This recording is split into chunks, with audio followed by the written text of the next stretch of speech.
আসসালামু আলাইকুম। আজকে আমি বিকেলে বাচ্চাদেরকে সুজি আর ময়দা দিয়ে ডিম ছাড়া পানির ভাপে একটা নাস্তা তৈরি করে দেব। আশা করছি সবার কাছে ভালো লাগবে।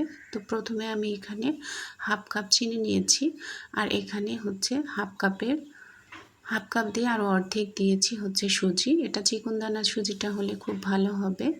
তো এখানে আমি গরুর দুধ আগে থেকেই জাল করে রেখেছিলাম।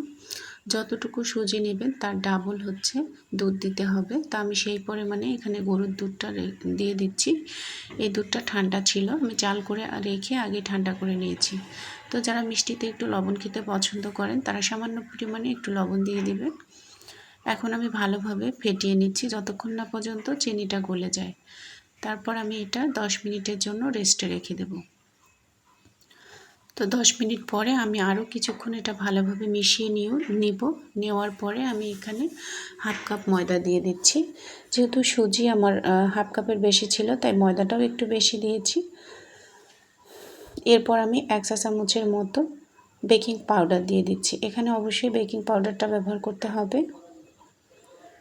এরপর আমি এখানে 1/3 কাপ রান্নার রেগুলার তেল মানে সয়াবিন তেলটা দিয়ে দিচ্ছি।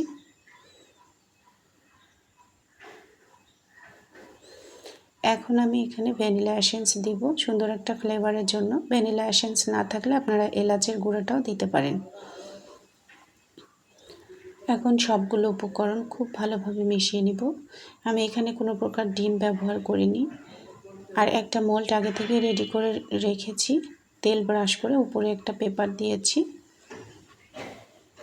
এখন আমি ব্যাটারগুলো এখানে ঢেলে দিব।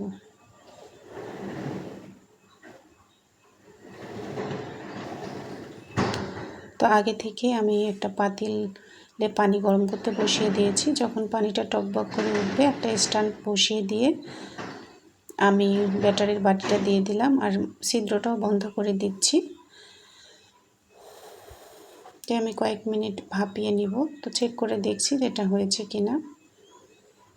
তো 30-40 মিনিট পরে এটা আমার হয়েছে। এখন আমি নামিয়ে নিচ্ছি।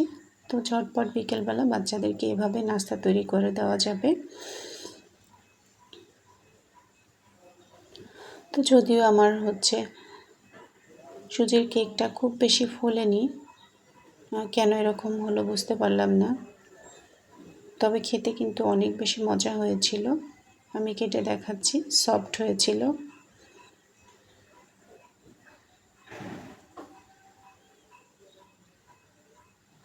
তো আশা করছি আজকের রেসিপিটি সবার কাছে ভালো লেগেছে।